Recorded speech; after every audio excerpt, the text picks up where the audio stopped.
Hello friend, मैं lucky Kumar Elon की class में आपका स्वागत है। आज की वीडियो में आपको अर्थव्यवस्था के चैप्टर नंबर 1 अर्थव्यवस्था और इसके विकास का इतिहास के बहुत ही महत्वपूर्ण ऑब्जेक्टिव क्वेश्चन बताने जा रहे हैं, जो कि मैट्रिक परीक्षा में बार-बार पूछे जाते हैं। तो दोस्तों, एक भी क्वेश्चन को स्किप नहीं करना है, वीडियो को शुरू से अंत तक देखना है। वीडियो को लाइक, सब्सक्राइब जरूर करें और बेल आइकन दबाना ना भूलें। तो चलिए स्टार्ट करते हैं आज का पहला क्वेश्चन।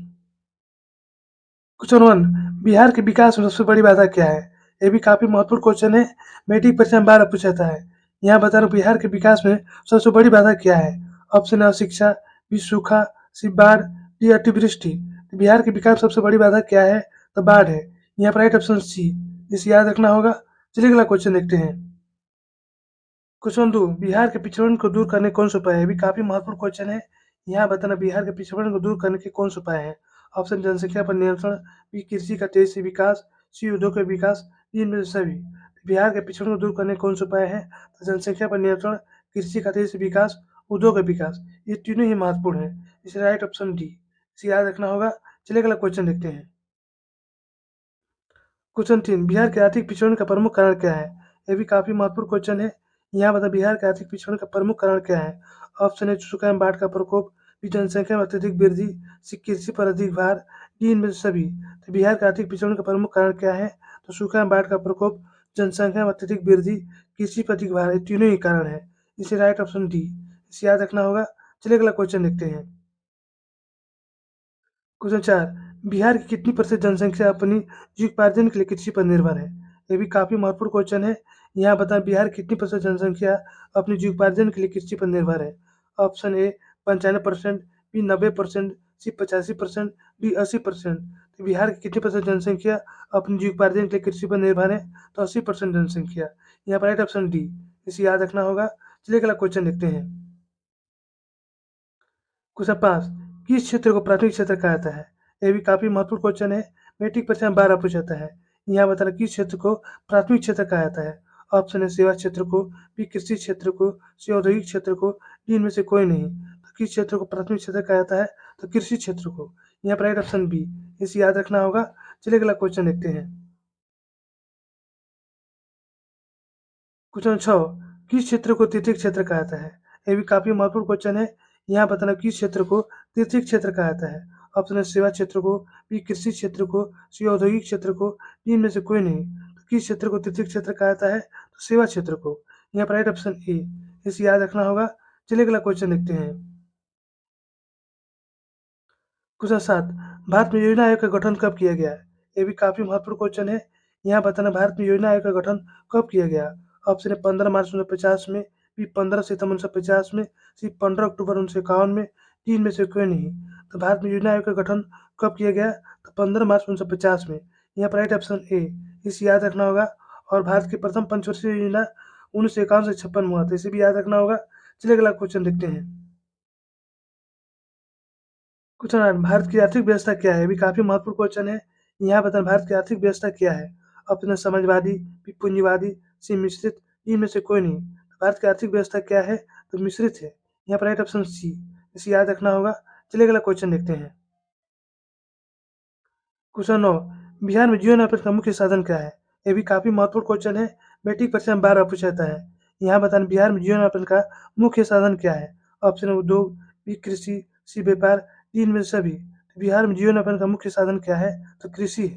यहाँ पर राइट ऑप्शन बी, इसे याद रखना होगा। चलिए अगला क्वेश्चन देखते हैं। क्वेश्चन 10, किसी देश के विकास स्तर का किस आधार पर निर्धारित किया जाता है? ये भी काफी महत्वपूर्ण क्वेश्चन है, मैट्रिक परीक्षा में बार बार पूछा जाता है। यहाँ बता किसी देश के विकास स्तर का किस आधार पर निर्धारित किया जाता है?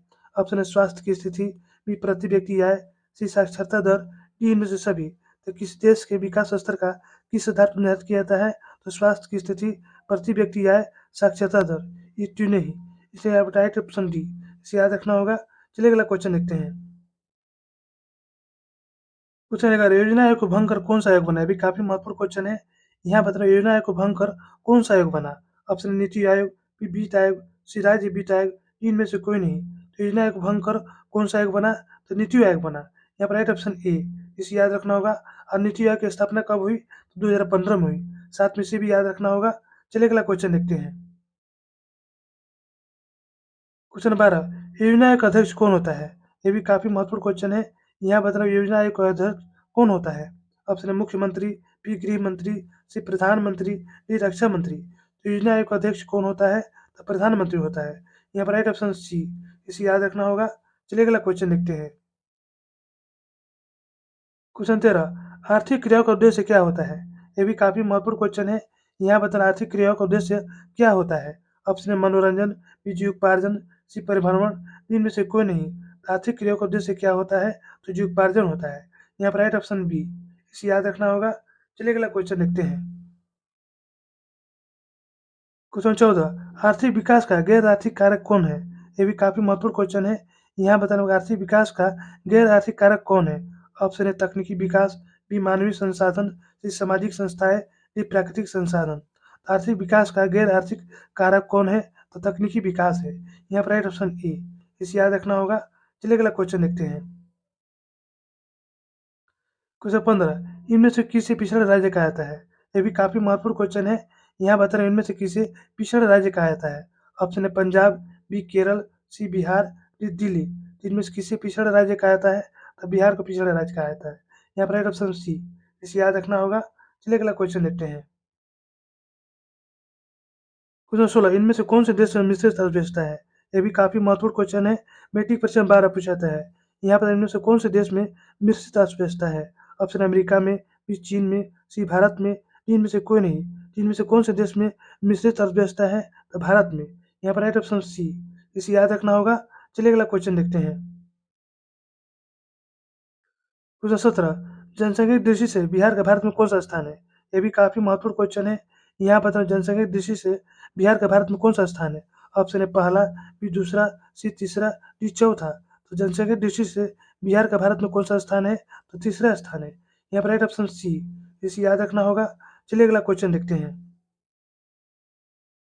कुछ 18, जनसंख्या वृद्धि से आर्थिक विकास की दर क्या होती है?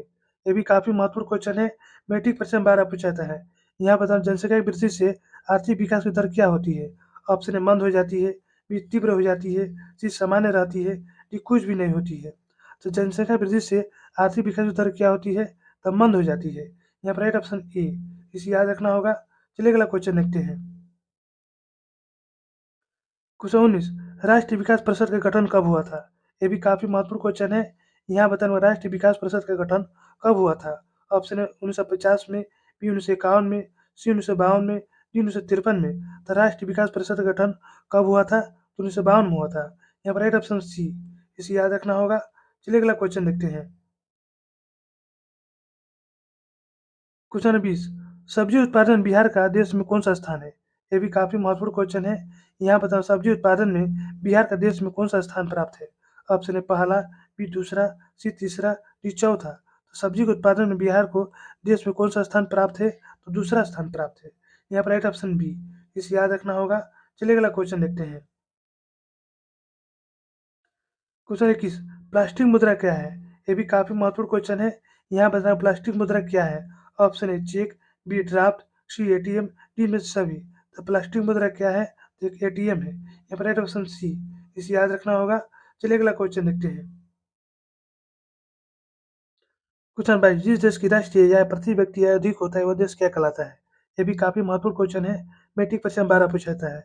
यहाँ बता जिस देश की राष्ट्रीय आय या प्रति व्यक्ति आय अधिक होता है वह देश क्या कहलाता है? ऑप्शन है अविकसित, बी विकसित, सी अर्ध विकसित, डी में से कोई नहीं। तो जिस देश की राष्ट्रीय आय या प्रति व्यक्ति आय अधिक होता है वह देश क्या कहलाता है? तो विकसित देश कहलाता है। यहाँ पर राइट ऑप्शन बी। अब विकसित देश का उदाहरण कौन है? तो अमेरिका है। इसे भी साथ में याद रखना होगा। चलिए अगला क्वेश्चन देखते हैं। क्वेश्चन 23, योजना आयोग की सदस्यों की संख्या कितनी होती है? ये भी काफी महत्वपूर्ण क्वेश्चन है। यहाँ बताना आपको योजना आयोग की सदस्यों की संख्या कितनी होती है? ऑप्शन 9, बी 7, सी 10, डी 8। तो योजना आयोग की सदस्यों की संख्या कितनी होती है? तो 8 होती है। यहाँ पर राइट ऑप्शन डी, इसे याद रखना होगा। चलिए अगला क्वेश्चन देखते हैं। क्वेश्चन 24, बिहार में विभाजन के पश्चात कौन सा उद्योग रह गया? ये भी काफी महत्वपूर्ण क्वेश्चन है। यहाँ बताना बिहार में विभाजन के पश्चात कौन सा उद्योग रह गया? ऑप्शन है कपड़ा उद्योग, बी लौह इस्पात उद्योग, सी चीनी उद्योग, डी इनमें से सभी। तो बिहार में विभाजन के पश्चात कौन सा उद्योग रह गया? तो चीनी उद्योग। यहाँ पर राइट ऑप्शन सी, इसे याद रखना होगा।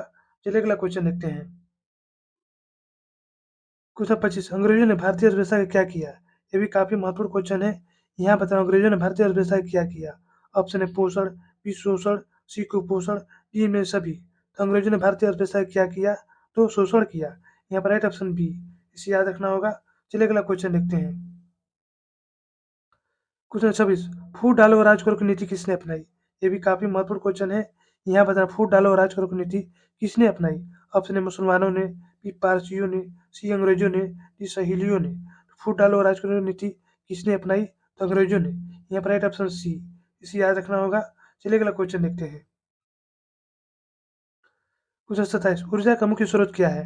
ये भी काफी महत्वपूर्ण क्वेश्चन है। मैट्रिक परीक्षा में बार पूछा जाता है। यहाँ पर ऊर्जा का मुख्य स्रोत क्या है। ऑप्शन है कोयला, बी पेट्रोलियम, सी विद्युत, डी में से सभी। तो ऊर्जा का मुख्य स्रोत क्या है, तो कोयला, पेट्रोलियम, विद्युत, ये तीनों है। यहाँ पर राइट ऑप्शन डी, इसे याद रखना होगा। चलिए अगला क्वेश्चन देखते हैं। क्वेश्चन 28, बैंक उदाहरण है। यहाँ बताना बैंक किसका उदाहरण है। ऑप्शन है प्राथमिक क्षेत्र का, बी तृतीय क्षेत्र का, सी द्वितीय क्षेत्र का, डी चतुर्थ क्षेत्र का। तो बैंक किसका उदाहरण है, तो तृतीय क्षेत्र का। यहाँ पर राइट ऑप्शन बी, इसे याद रखना होगा। चलिए अगला क्वेश्चन देखते हैं।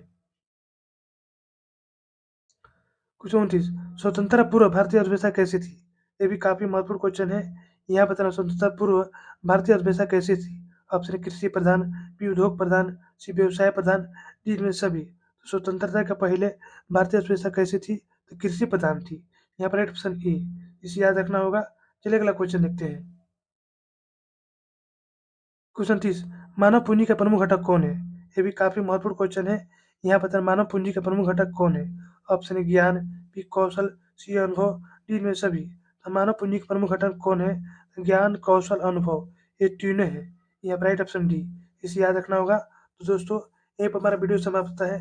यदि हमारी वीडियो आपको अच्छी लगी तो लाइक सब्सक्राइब जरूर करें और बेल आइकन जरूर जरूर दबाएं, जिससे नई वीडियो का नोटिफिकेशन आपको मिलता रहे।